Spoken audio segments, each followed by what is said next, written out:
Hey, everybody, on the Run with Beards and Dunn is back, and it's been a while. Beards, hey, Beards, long time no see. How you doing? Oh, Don, I'm telling you, buddy, it seems like it. I know it's I can't believe we're, getting towards the end of June, almost to July already. June 21st, the longest day of the year, when they'll get the most daylight. It's like, all right, we're a couple days away, and then we I start heading know. back into winter. Oh man, I tell you, they're already starting to talk about the Minnesota State Fair already, and once the State Fair gets here, then school starts right after that, and next Uh, thing you know, there'll be snow on the ground. But we well, still got some good warm weather ahead of us, that's for sure. if there's anybody who's still hanging around trying to wonder where we've been, it's been, Beards, I know you're, let's talk about it. I've had a busy Yeah, summer. You're having a real busy summer. Let's start with, yeah. your health. How's the knee? Yeah, so it's the knee is doing good. It doesn't hurt. The skin graft took good. That's staying buttoned up, healed up and everything. I did just send my orthopedic doctor a note this morning that clunking, I got this clunk every time I walk and it's gotten a little worse. And now saying that it doesn't hurt at all, but now it's starting to affect my lower back. And so I'm just I sent him a note this morning, just letting him know what's going on and if there's anything he can do, I can do. I mean, I've done all the exercises. My left leg is just as strong as my right one now, and so it might be something that I've just got to live with. But it makes me unstable when I'm walking and stuff. Well, and we were up there to visit with you guys in late May, and Yeah, just not that many weeks ago. We had a great time fishing. And if anybody's listening wants to go fishing, get a hold of Dick Beardsley. He'll show you fishing, and you'll have fun. But so I saw you walking around up there, and what it reminds me of is it's almost like, and I don't, it's your leg, but it's almost like you got a prosthesis that you walk and the fucking yes, swings forward and click and kind of hits the stopper at the end of the yeah. swing, and then you can put your weight on it, and so and I got an injection. It's been a while since we've talked to anybody who listens to this, but my knee was kind of giving me trouble because I'm bone on Right. bone, and I'll need a knee replacement someday, but I'm fighting it, and Yeah. I've talked to so many people. In fact, we'll talk. We just had Karen's 50th high school reunion a week ago, and it was at Lake Okoboji, and it was beautiful weather. So we were at this like reception, and a lot of the guys were wearing shorts. I had shorts on, and Sure. I looked at all the freaking knees. We're all how many knee replacements were in the group. So I went I around and I started picking everybody's brain. Hey, I see you've had a knee replacement. Oh yeah, yeah, and a lot of these guys were pretty good athletes in their day, and I said, right. well, it's so it's like going to an old vintage car show or something like that, and so a lot of them said, Mike, you remind me of what I was like. It hurt and I was fighting it. I didn't want to do it. I didn't want to do it. Now that I've done it, I can't believe I waited so long to get it I done. know. Because he goes, now I'm out doing everything. Yeah, a lot. They're not running on it, but they're cycling, they're golfing. Right.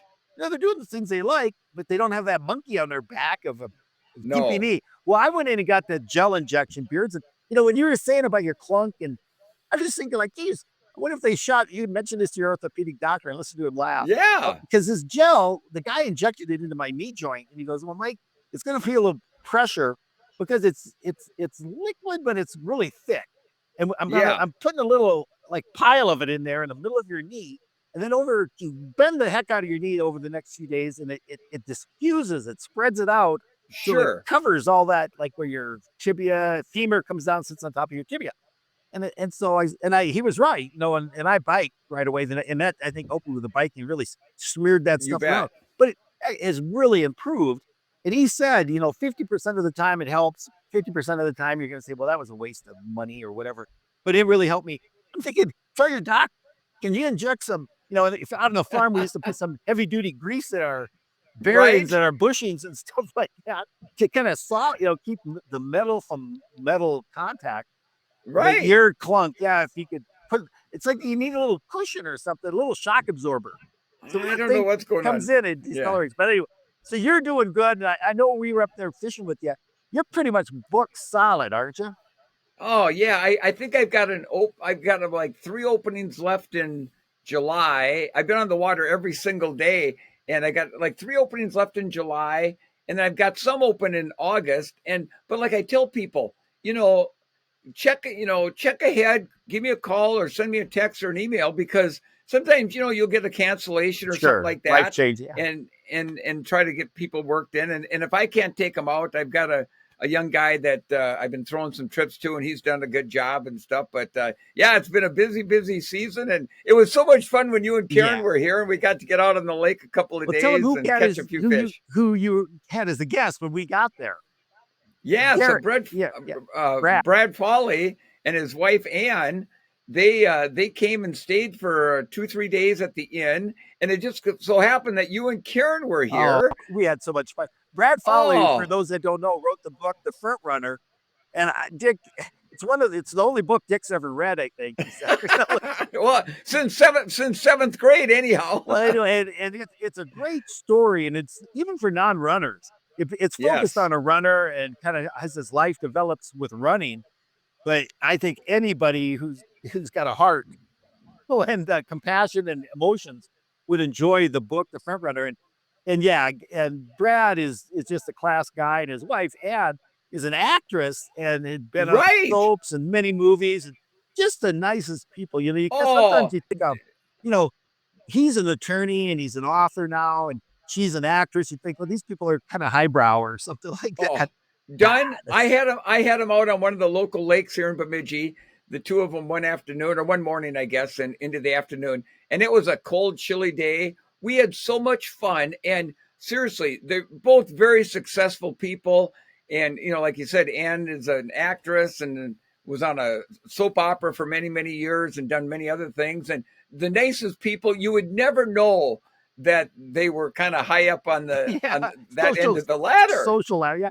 And so yeah, if they, it would be fun to get together with them again. And then you had Well, and another, then we yeah. had we had a big fish fry then with Oh, you and yeah. Karen and Mike and Jill and Ann and Brad, and well, it was so much fun eating the catch that we just caught that day. It was a hoot, as we would say. Yeah. And then you had another one of our former guests on our podcast, Yes. Gary Saxton.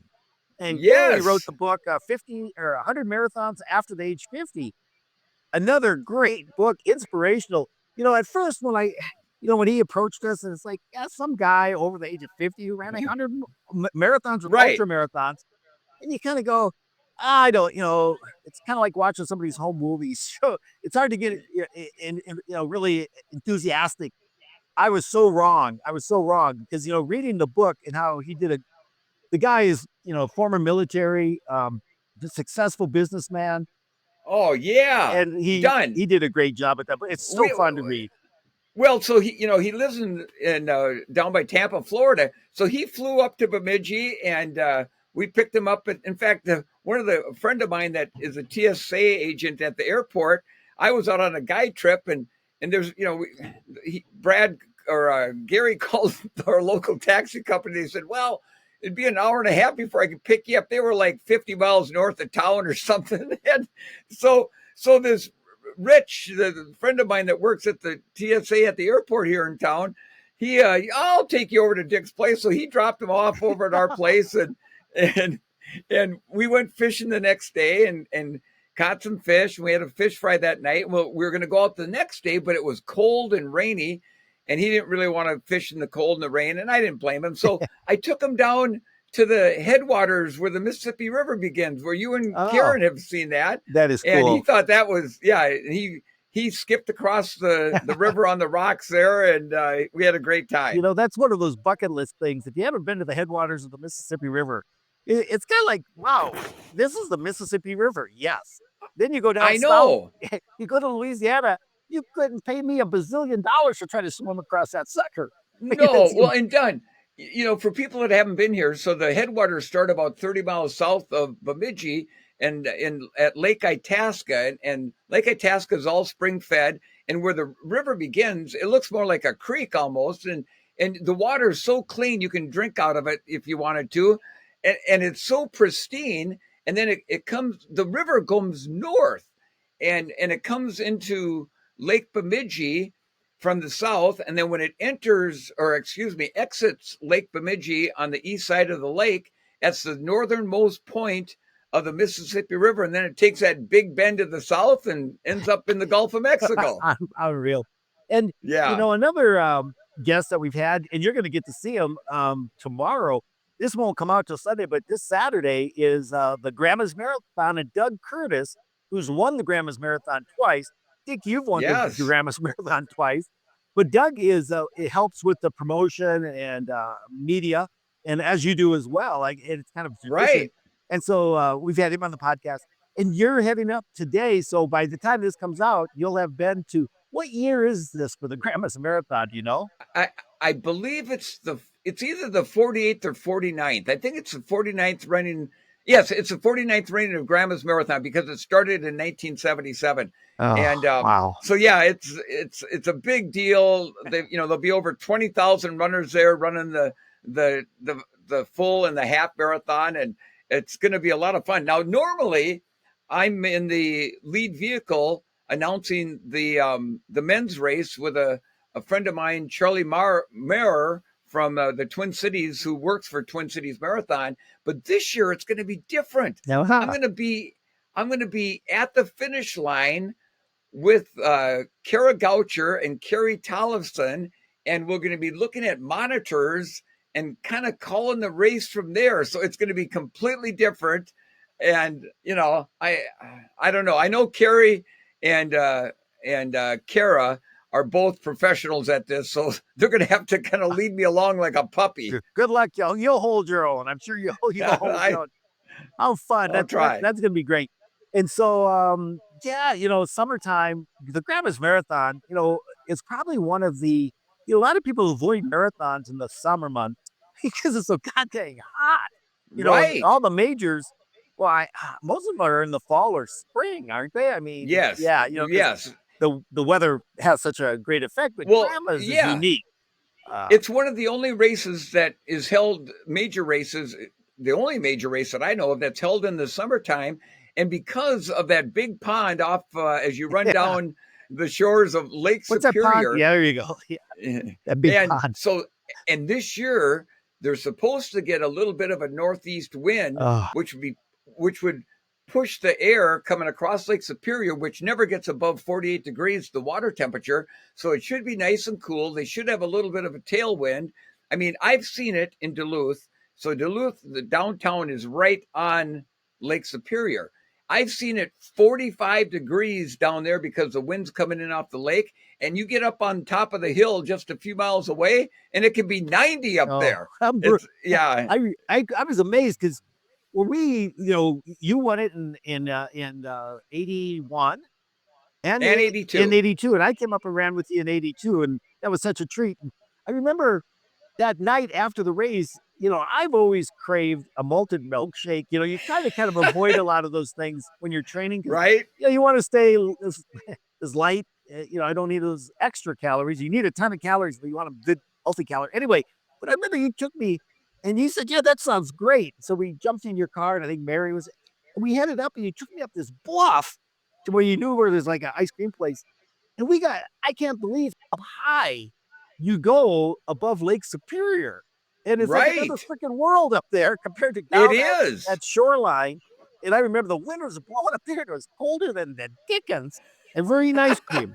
Anyway, but it was a good I time. I remember that, and yeah, it's just a great event. I've been to it. Yeah. I've been there every year since I first ran it in 1981, and the folks over there. In fact, we on our podcast we had the former race director and the person who Yeah. started the whole Grandma's Marathon back in 1977, Scott Scott Keenan. Keenan. Now you'll see Scott. He'll be there, won't he? Is he Oh like yeah, the yeah, honorary?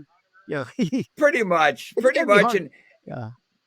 yeah, and it's always good seeing Scott and seeing everybody. It's kind of like almost like a family reunion when I go over there every year. Well, let's talk. Let's see. With the world of running, again, we haven't done a podcast because we've both been so goddamn busy. And I've just kind of been. I'm in the Midwest this summer. We've been back in Right, Iowa, and Karen's mother, she is such a sweetheart. She's 90, she'll be she is. 95 here in August, and she's still living on the farm. And she actually last fall her back started hurting her really bad, and come to find out, she was depressed because her back hurt so bad. And Sure. and we said, why don't you come out, in the winters? It's just kind of tough in Iowa by yourself out on a farm. So we got her Right. out to us in North Carolina in January, and we finally got her into a doc who found she had three vertebral fractures. She's 9 feet Oh, 4, and she has a wood burning stove, and we're not sure how. Just the older people get I think they call it a widow's hump. You've had one for years, Beards, but yeah, anyway, I know. anyway, hump in your back. But the vertebrae broke down, and now it's so bless Karen, my wife's heart. This is her mom. Kind of nursed her back to some pretty good health here. And our little 2-year-old, going to be two, and our granddaughter is over to visit with us a couple times a week.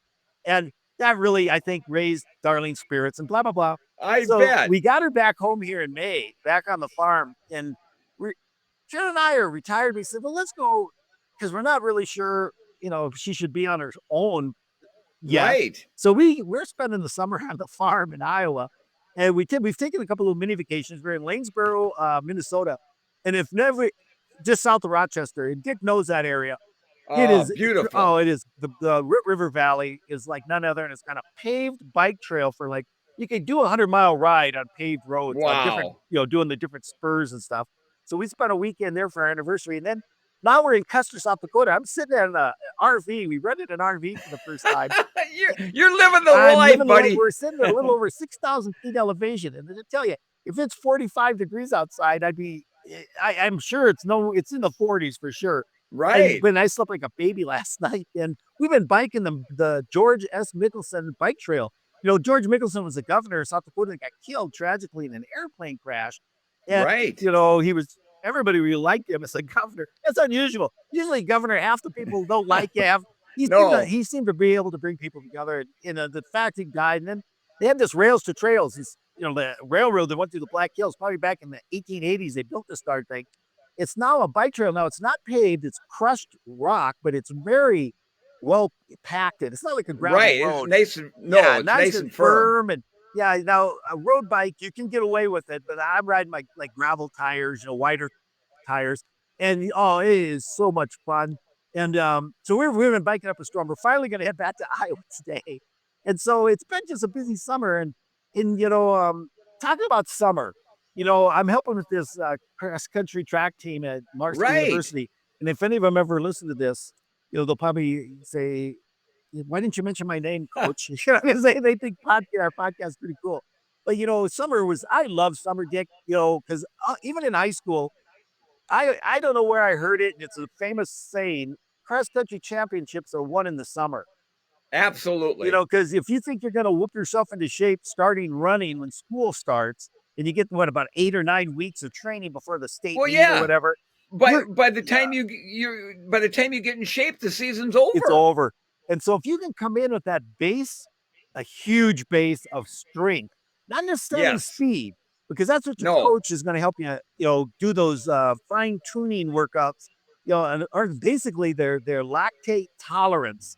Because as you run too fast, you build up the lactate, there's waste product of metabolism. We're not going to get into all of that. Right. It's uncomfortable, it's painful, it burns, and it hurt like the dickens. And that's why people have to slow down in races.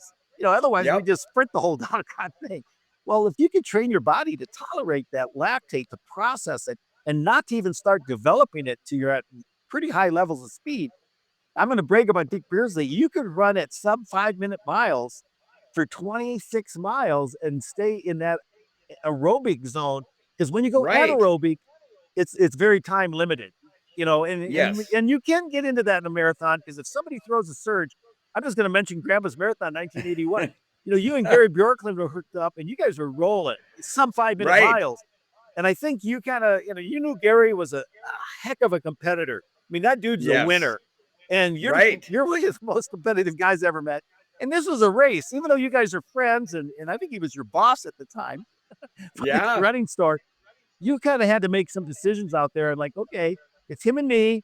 Somebody's got to win this race, and I just couldn't be me.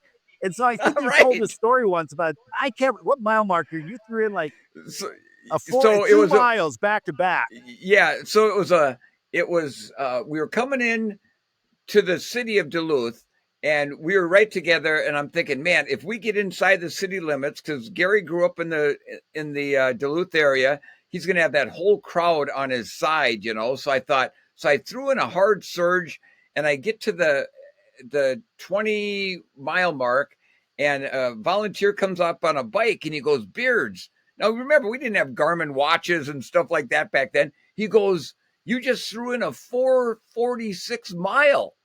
But he goes, BJ's only like 10 yards back. And I look back, and sure enough, so I thought, man, I got to really put the hammer down. So I threw the hammer down, and I get to the 21st mile mark, and the guy comes up. He goes, Beards, you just ran a 4:36 mile. And he goes, and BJ's hurting. And I'm thinking, BJ's hurting? I think I'm going to have a heart attack. And I remember looking back, and I had gapped him quite a bit, and his head was down, his arms were kind of down, and I thought, okay, I've got him on the ropes, but I also put myself on the ropes. So I thought, back it off just a little bit, and that's what I did. And I was fortunate Well, to win by a couple you minutes. could have just kind of proved the point. You know, you had the strength to throw in that hard mile, and you put you both into that anaerobic zone. Now it's a matter Right. of who can tolerate it the longest, and then you threw in that second mile, which really puts you in the anaerobic zone. But it buried. I hate to use the word buried, but it really put Gary in a bad spot because Right. you were able to recover from it, and Gary did too. But it probably took him a little longer. Yep. And I think you ran 209, but he ran like 211 that day or something Yes. like that. Yeah. So, you know, you both finished. It's not like you both had to come to a stop and walk or anything like that No, because you had that base and the maturity and strength. Well, that's what, with cross country, it's there's that's speed. key. Oh, there's speed involved, but we're talking 5 and 10K races, which are basically aerobic events. So if you can run at that threshold pace at 5 minute miles, which I guess you did Right. for 26 miles, if I could get our college guys to do 5 minute miles or six, they'll be right in the hunt. They'll be in the You front wave bet. of races. But to be able to do that, they all can run 5 minute miles. But can they run Right. five of them back to back? It's not getting And that's faster. where, Oh, it's getting no, stronger. and that's where that summer strength training of putting in the miles comes in. You Ah, don't have to run that fast, but you got to no. get the miles to get that Yep. strength. And then you can handle the speed work when it's that time of the year to start doing that kind of stuff. 100%. Our coach, Jay Dirksen, who we've had Jay on our podcast. He Right. wanted us running, and what I call it is put money in the bank. You're going to make a Yep. withdrawal during those hard races and training sessions in Right. the fall because you can't burn the candle on both ends. But the summer miles, if you're doing it right, you're not burning the candle. You're making the candle No, longer and bigger. So when you absolutely. start bending, now, our coach Jay, but he also knows that going out just running 10 to 15 miles day after day after day at a comfortable pace, I think it's enjoyable, but it can become, kind of routine and monotonous. He didn't oppose us jumping into a race. He said, oh, No. if there's a 4th of July race, we all got those in our hometown. And a lot, back in Yep. the 80s, late, early, every department store, I remember Dayton's put on a Oh, race, Pro Audio put on a race, Coca-Cola put on a race. They races every everywhere. weekend. And he said, I don't have a problem with you running them, but don't take them seriously. Right. He didn't want us going in there and just freaking, puking our guts out at the end of the thing. And so he said, he didn't care. He wasn't going to be impressed if you called him up and say, hey, coach, I won the Pepsi or the Coca-Cola 10K in Right. 33 minutes. He'd go, Yeah. he wanted us to use it kind of as a tempo. I like a tempo Right. workout. You get the leg turnover, we weren't doing Oh yeah. strides in the summer. If you wanted to do strides, you could, but he didn't give Right. us any formula like, here's what I want you guys to do all through. No, he just said, Put the miles on. run Yep. every day. And if he missed a day once in a while, he didn't care, but I don't think you and I missed too many of them in a day No. because we wanted that bank account to be full when we got to the fall. And so, Oh, those were the days, I Don. know. We're reminiscing. Just in the news too, and you brought it up right before we started recording, and Nina Kusak. Now, Derek, Yes. bring people up to speed. When I was in high school, I got Runner's World, and that's my one source of information between track and field news, which was more results Right. oriented. Runner's World would have some bios, like you Yes. got to interview with runners, and Nina Kusak I remember reading about her. Tell people who she Oh, was. well, yeah, she was a pioneer. So she just passed away recently. She had Alzheimer's and some respiratory problems. She died at the age of 86. But in 1969, she won.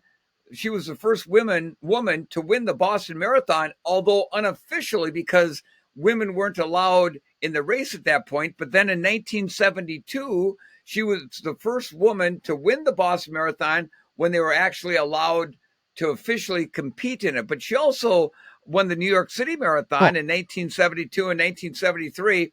And in 1971, she was one of the first women to ever break 3 hours for the marathon. She ran 2 hours, 56 minutes, and 4 seconds. So wow. she was a real Oh, pioneer. I Her remember along her. with Yeah. Catherine, yeah, Cat. her along with Catherine Switzer, really pushed to get the women's marathon in the Olympics, which finally happened in 1984. So yeah, what a pioneer! And I met Nina a few times over the years, and just a wonderful person. And I'm Yeah. sorry for her Her a loss. lot. Her, and then there was a gal named Bobby Gibbs. It is a little Yes, controversial. Who was the first woman to yes, run Boston? And, when it's unofficial, when I hate to say, I don't want to sound, they don't win because there's no division to win. But if you're the right, first woman to cross the finish line, you won. yeah. It's kind of like guys out on bicycle. What they call two guys on bikes, Dick? A race. What? So every True. ride's kind of like a race. Well, so Yep. there, even though there wasn't an official race for women, there were women, like you just said, in the earth. I think Bobby Gibbs might have been. Well, Catherine Switzer. I'm kind of at a loss historically. Who was the first recorded woman to Well, run Boston? Catherine kind of gets the credit for it, but Bobby Gibbs Cool. actually Yeah. ran and finished the Boston Marathon. So she was kind of the original gal, the first one ever to actually finish the Boston It's Marathon. kind of funny. There's any controversy, like did somebody actually climb Mount Rushmore or Mount Everest Right. before Hillary or whatever? Edmund Hillary. Exactly. But anyway, yeah. And so it is.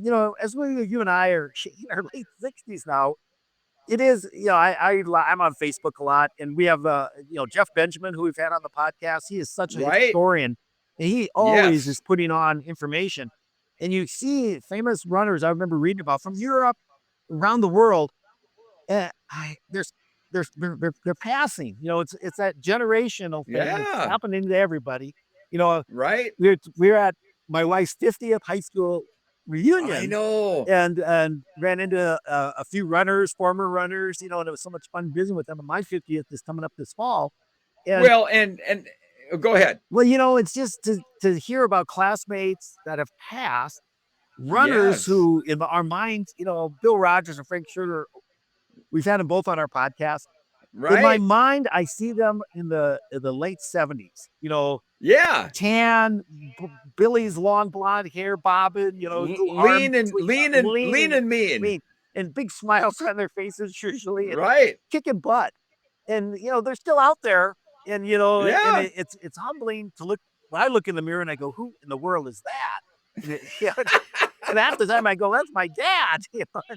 Right. And so Well, I think it's great it's we honor those that came before us, and especially those who were oh, pioneers yeah, absolutely. And and led the before I charge. go on, I want to let folks know and say congratulations again. You and Karen on May 31st celebrated your 45th wedding 25th. anniversary, It, and I give Karen a lot a lot of credit for hanging with you for 45 oh, you got years. that right. There's no doubt about it. And my favorite story, we probably told it on the podcast many ago, was when Dick got married, we was out in Bonesteel originally, and we did a 50-miler that morning. Kind of as a Yep. tradition, we didn't have a bachelor party or anything like that. No. Because that wouldn't have gone over very well. But we went out for our morning run and we did a 15-miler. So a year later, I get married and I'd been injured and I was just starting to get back into running. And you and my best man, Alan Yep. Stratmeyer, who's I never passed, forget that day. and I said, look, you guys, and he said, done. We got to go for our traditional wedding morning run. And Al, Right. he's like, yeah, and I'm in on this. And I said, yeah, I agree. But I go, look, well, let's do a 5-miler because I knew I could go out and run a 5-miler with you guys. And then you guys said, yeah, we'll just run. As long as we get a run in. And I think in our Yeah. mind, 4 or 5 was a minimum in those days. Oh, for If you're sure. gonna count it. And so we took off, and it was in Spencer, Iowa, and I didn't know I'd never been there that many times, just dating Nor this chick. have And I. she lived in a farm, so we hardly ever went into town. But so we headed down south through Spencer, and we had to cross a river, and I don't even know what river that is. The Little Sioux, and we hit an intersection. We hung a right, and we went another mile. And I said, "Well, let's hang a right. It will make a like go around the section, and I'm sure there's another bridge on that road that gets us back. So we get like a 5 miler in."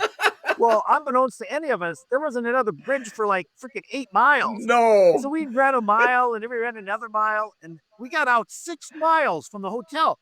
Now, do the math. I can't. That's Right? and I'm thinking, well, if we keep going, they're gonna have to come pick us up. We didn't have cell phones. Nobody knew where we were at. No. I remember Al, my little buddy. He goes, "You guys are in pretty good shape. I'm okay for 6 miles, but do the math. I have to get back." Right? And I remember Al saying, "My God, let's just swim this little Sioux River. We can hold our shoes up above our head." And the river wasn't maybe 50 yards. I mean, it's like it Yeah. wasn't a huge river. And I just thought, I was a lifeguard. Al could swim. I'm pretty sure Dick could swim. He's a fisherman. He better not have time Right? beard. But it just seemed like that didn't sound good to me at all. Like, frick, I could just see groom Oh. dies morning of wedding, swim in a Right. river or something. So I said, nah, we just made that decision that all runners hate. Let's just turn around and retrace our route back. Yep. It's kind of one of those things I don't even today biking. We do a few out and backs just because that's the way it goes. But Right. I like a loop. Yeah, I like a loop. But Yep. we got back. I got a 12 miler in, and there's a picture of me laying on the bed somewhere. I should find that. And I'm an hour before my wedding, and I'm like freaking I know. exhausted. Anyway, it all turned out just fine. But thanks for reminding me of that, Dick. But all right, so Oh. I kind of think if there's any, the world of running is just it's hard Well, to here, keep I up. got one more, Oh, a couple things. So, coming up on June 26th, Faith Kipyegon from mm, Kenya. It's all being set up by Nike, like they did for Kipchoge's sub two. Kipchoge's sub two. She's going for a sub 4 minute mile. First woman to ever get under. I think her PR is like 407. Yep. 407. And now you think, well, only 7 seconds, but Ooh, that's a lot. it is. So that's all coming up on June 26th. So we'll see the results of that coming up pretty soon. And then some best kind of sad news. This year Michael Johnson, remember him? He was the Yes, yeah. 400-meter runner and 200-meter runner back in the day, and he was world record holder and won Olympic gold. And anyhow, he was kind of the instigator behind this Grand Slam track, and some big prize money for different events and whatnot. And their last meet of the summer was supposed to be in LA, I think a week or two ago. And at the last minute, he canceled it. Yeah. And so nobody knows what's going to happen with this. None of the athletes have been paid yet for But their winnings. So who knows? what's sad is our culture, in Europe, in a lot of other countries around the world, track and field is a highly respected Oh, sport. it's huge. We're so dominated. If there's no ball, if Yes. there's no golf ball, baseball, basketball, or football involved, I'm not interested. And so, I'd Right. watch these Grand Slam meets or whatever they were called. Yeah. And God, there were some really great performances, and it was more race oriented. It really rewarded you on your finish place, Right. not so much Right. time. And I think that was one of the recommendations is because a lot of these guys had turned them into very tactical, which if the race is going to be awarded based on finishing place, not on finishing time, Yep. Yep. I want to win. I don't care if I run, 6 minute Oh, mile. As long as yeah. I win the race, I get 100 grand or whatever. And so, our culture though, the stands, they didn't live. They weren't very No, filled. there weren't. You'd like to think, man, Michael Johnson was such a great athlete, and he's promoting this and trying to light a fire in the United States for the I sport of know. track and field, and it's an uphill battle. There's It no doubt it about it. is. No, And yeah, they've tried it in the past, and they've tried other, things like this, and they just kind of don't go nowhere. And this time I thought, they seem to have some good backing behind them, but it just hasn't caught fire. Now he says they're going to tweak some things and yeah. try to get it, going again, but He tried to put a we'll smile see. on a. We put lipstick on a pig. Yeah, he Right. tried to make it look. Anyway, that's Exactly. yeah, and kind of that we're bouncing all over here today. But That's okay. It's kind of fun. we're biking in Lanesboro. We're biking out here in the Black Hills, and just a lot of bikes. I've seen people out on this bike trail who, and they're all e-bikes. And Yeah. I and Karen ride e-bikes now, and e-bikes, kind of, my analogy is kind of like the super shoes. It kind of, Right. it helps Yes. you. It doesn't do the running for you. It doesn't do the pedaling for No. you. It assists you. You still have to Right. push on the pedals. Otherwise, that bike ain't going nowhere. No, it'd be like a moped. I don't want to sound judgmental. I saw people on the bike trail, way out on the bike trail, that would never have been out there ever. No. And I'm talking about Right. elderly people. I'm talking about, I'm going to be overweight people that are riding e-bikes, and and it's easy to look at somebody, and they're riding bikes. These e-bikes have these huge, big old balloon tires like Bill Winmark's bike, Right. and you Right. go, that that bike is huge, and that guy riding it is huge. But look at that. He's out here. He's moving. He's in He's fresh doing air, it. and it's Yep. not effortless. There's effort involved, No. but it's tolerable. Absolutely. He's It staying he's is. staying in his aerobic zone, where if this dude was riding a traditional, I call it an acoustic bike, no Yep. electricity, he'd be a hurting unit within a half Yeah. mile of starting. He'd probably walk back to his car and never ride that darn bike again. And done. He might not even never even got on a Oh, bike. and so, I was smiling. A lot of people say, uh, Cheaters. cheaters. I have Karen and I are getting some jerseys made, and on the back of the jersey it says, "Yes, it's an e-bike." Because whenever I stop, people go, "Hey, is that an e-bike?" And you go, "Yeah, it is," and they'll go, "Well, that's cheating." So the first line says, "Yes, it's an e-bike." No, it's not cheating. And then I below love that it. it says, "Unless you enter a race." Because, yeah, you can't use Ah, electric motors during no. races. It's got to be, No. man to man or woman to woman. And then below that, it says watts plus watts equal faster. Well, what I mean by that is I have to put watts into the bike to get it to move. Yeah. And the bike, depending on what setting I put it in, gives extra watts, which helps me go faster than I would if it was just my watts. So Right. watts plus watts equal faster. And the last line Yeah. below it says faster equals fun. Because There you I go. tell you, riding a bike at 12 miles an hour is fun. Riding a bike at 15 miles an hour, Oh, I think, is even more fun. And at 20, Robin Williams, and I just always loved Robin Williams, the me comedian, the too. actor. And I saw a quote by him, and it's one I've said, and I'm not trying to claim that I came up with it before Robin did. And he goes, riding a bike is the closest a human being can come to flying. Now, under your own power. Now, you can Yeah. skydive, and that's probably the closest because you are flying through the air. But on a bicycle going Right. 20, 25 miles an hour, you just sometimes, it just is like, man, it's like you're a bird. You're just flying down the road, I know. and it is so much fun. And so I just think it's great to see people out. I'm not going to get into politics, but this, Kennedy, who's our Secretary of Health now, and there's two sides to every story. Some people think he's a wacko and he anti-vax, and he says, "No, I'm not. All his kids are vaccinated. He just wants to be using vaccines uh, judiciously." But he's Yeah. kind of trying to look at helping America get healthier, because we're like the most unhealthy. We spend more money on healthcare. I think we're like 4 or 7 Oh times yeah. more than everybody else. But we're like not Crazy. even the top 50 for like health standards. No. Especially for our youth. And so, it was the other thing we saw out there yesterday on the bike trail was a whole group of kids, and I'm guessing it's a summer program. It could be like a vacation Bible study. There were kids probably in the 10 to 15 years age group Nice. riding the bike trail, and I tell you, some of those kids are working their tails off.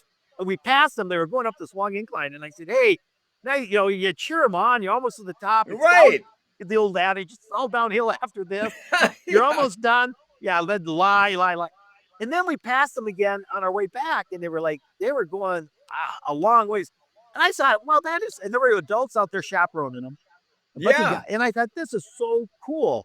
Because, It is. you wouldn't want those kids out there necessarily all by themselves riding a bike on a bike trail with a bunch of strangers. But no, they were having fun, and they were exercising. Yeah. And I just think Well, and they're what it's all they're out in about. the fresh air. They're getting exercise. They weren't on their phone playing video games and stuff. And it's just like last week we had our 39th annual Bemidji area Take a Kid Fishing Day, and we had over 100 kids between ages of 10 and 15. We took them all out to different lakes around the Bemidji area for a day of fishing. the kids got out. One of the boys I had in my boat had never fished much before, and he caught a bunch of fish. And then we met back at Lake Bemidji State Park, had a big fish fry for all their family and friends, and they were outside doing something, and we. Not only did I have a great time, but all the kids and all Um, the volunteers that we had to help take the kids out fishing, just getting the kids outside doing something it makes you feel good, and oh, I know they sure feel good I bet about it. there's a smile on every face. Not but before we're Absolutely. getting a little long here, and the last thing, I kind of still follow the sport of running, and I know you do too, and a lot of people do. Yeah. And the Olympic trial standard to get to the Olympic trials for the U.S. was just Right. announced, and it was 2:16 now. Will get Yes. is what you have to run, a sub 2:16 to get the For invitation men. for men to get the invitation. Women, I believe, is still 2:37. Yes. Now you start doing the math on that, and you go, "Holy snikes, that's pretty quick." When I had to run 2:19 and snuck under with the 2:18. Now they toughen it up, and at first it was like, "Yeah, they're gonna have like 20 guys." Then I remembered, "Whoa, whoa, whoa, wait a minute, Mike. Yep. We're in the era of super shoes." And Yes. and so this is old geezer talking about if that 2:16 in my mind, you got to break it 2:20, 2:19 Right. again. Right. It's not like I'm I have kind to of be that much yeah. better. So I'm they kind of surprised they didn't that they kept the women's time at the two, same yeah, and at because 2:37. the women's field I think has always been pretty good size field. The Yeah. Yeah, it's men, been pretty good size field. and then I kind of also like there was a column and I can't remember who wrote it, but they said "Well, that's fine if you want to get the invitation, the all expense paid trip to the Olympic trials, which is pretty cool thing to Right. get to shoot for. But what if I run a sub 2:20? Can I just come and run on my guy? Yeah. So, and that way, you're kind of filling out the field. And they said the odds of a 2:16 to 2:20 guy making the team is astronomical, but Right. it kind of gives that, Bill Rogers run from a 2:19 to a 2:09. And a lot Right. of people forget that. He didn't run anything in between there. He ran one No. year he ran 2:19 to positive. Next year he shows up because but he was off obviously super But fit. Dunn, back in the day, they used to, fairly recently, they had a double, at least for the men, they had a double Yeah, you standard could go where now. you could go, but you'd have to pay your way there, but you still qualified. You didn't get your trip paid. Yeah, 223, I think it was. It was 220 to get under 220. It was Something 219, like and then it that. was 220, and then Yeah. they got different levels or whatever. But So that's just when I ran the Olympic trials in 1980, I had to qualify. You had to run under 2 hours and 21 221, minutes and 56 56. seconds. Yeah, And I ran 2:21:54 to qualify at the Winnipeg Marathon in Manitoba, I just or in love the Manitoba Marathon in I Winnipeg. just love the story because you did that, and then I went and ran 2:20:31 out of the Rapid City Yes. Black Hills, and then I thought because you and I were so competitive. Then the Beards runs 2:20:22, and I don't remember where you did. You freaking beat me by 9 seconds. Out at the Nike Marathon Nike. in And I Eugene. thought, dang it, I got to run in there for marathon. Then you ran 2:16, and it's like, oh. At the trials. It's Yeah. like, oh. Yeah. Well, Beards, I tell Yeah. you what, we're getting a little long here. Yes. And we might as Yep. well let people, we've hadn't had a podcast. It's probably been well over a month. And my Right. schedule, I'm in the Midwest and I'm doing this on my phone, which actually is working pretty well. So I don't have like computer access other than like a little iPad or whatever. And I know you Right. just mentioned your book basically Oh, through the month I'm of so June and busy. July. Yeah. And so, you and I had a little conversation. We're going to take, I don't know what you call it, a little sabbatical, a little A break this little summer summer break. break. And so, if anybody's listening to this and going, well, geez, I wonder when they're going to put out their next podcast this fall. This fall, Yes. I'm And we'll guessing be like, back. yep, September or something like that. Yeah. And Yep. You betcha. we'll send out a note, let you know. And we've got so many ideas for guests, Yes. and maybe some more announcements. I don't want to let the cat out of the bag, but Dick and I and No. Dick's wife Jill have been talking about maybe getting together at a camp. We did Next it. year. We did it in the Black Hills 3 years in a row. Dick came out to the Black Hills of South Dakota at Nemo Guest Ranch, and we put on a running camp. It's just for the love of running and to hang out with runners. And, Yeah. and we did getting money. We might even lost some with that. We didn't care. And then we did about 10 years up in Yes. Rainbow Resort. And then life just, I tell you, it's so hard. When do you do it? How do you take a week out of people's lives? The expense of all of it. But hey, maybe it's time to relook at that and see if we can Yep. get some people back. And so we might have some announcements coming up this fall. You There's bet. anything else that's crossed your No, mind just here? have a good rest of summer, Mikey. Of course, well, you and I talk all the time, and enjoy your trip back to the long drive Oh, all across South Dakota back to Northwest Iowa, and it'll be fine. It'll be fine. you and Girl be safe out there on the bike, And there, you buddy. stay in the boat, Beards. All right, guys, All right. and we want to thank everybody for listening. And if you ever have any questions for Dunn or myself or comments about the show, you can sure contact us at our website at beardsanddunpod.com, or you can leave us a comment on Facebook, Instagram, or X, all at Beards and Dunn Pod. Yeah, and if you're on YouTube, we'd love to have you subscribe. I think we're You about bet. 300 subscribers, so let's get us up to Hey, we're 400. getting there. We'll get there. Yeah. Beards, have a great day, and it's so great to talk to you. You too, buddy. Okay. Thanks, pal. Yep, Bye-bye, bye. guys.